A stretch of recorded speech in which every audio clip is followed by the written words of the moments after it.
Quelques pas de danse en guise d'échauffement avant de se faire une toile sous les étoiles. Depuis 4 ans, chaque été, la cour carrée du Louvre se transforme en une immense salle de spectacle éphémère où musique et cinéma sont à l'honneur. C'est un événement qui s'appelle Cinéma Paradiso en hommage au film de Giuseppe Tornatore. Et pour les gens qui connaissent le film, il y a un moment très emblématique dans le film où le projecteur de la salle de cinéma est tourné de la salle de cinéma vers la place du village. Et donc ici, on cherche à recréer cette place de village. Et c'est vrai qu'à Paris, on a la chance d'avoir des places de village extraordinaires comme le Louvre. Après, je ne sais pas si c'est nous qui avons choisi la cour carrée du Louvre ou si c'est la cour carrée du Louvre qui nous a choisis. Mais en tout cas, c'est un rendez-vous qui s'est bien passé. À quelques mètres de là, dans les salles du musée du Louvre, on peut apercevoir la Joconde ou la Vénus de Milo, des œuvres aussi légendaires que fragiles. Alors pour les protéger des vibrations, il a fallu s'adapter et anticiper.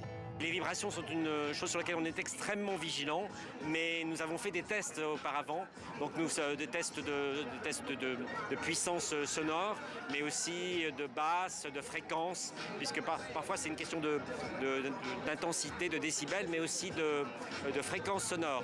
Donc il n'y a absolument aucun risque pour les œuvres. Cinéma Paradiso permet aux Parisiens et aux touristes de redécouvrir le Louvre autrement.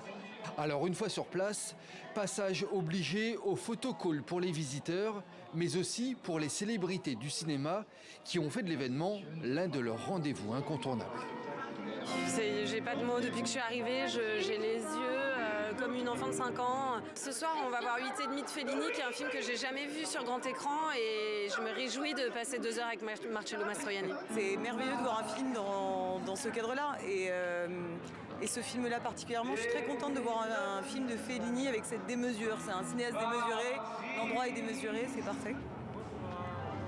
À 22h30, quand Paris a revêtu ses habits de lumière, démarrage de la séance avec ce grand classique du cinéma italien. 2h20 de bonheur pour les amoureux du 7e art, comme un moment suspendu au cœur de cet écrin historique et magique.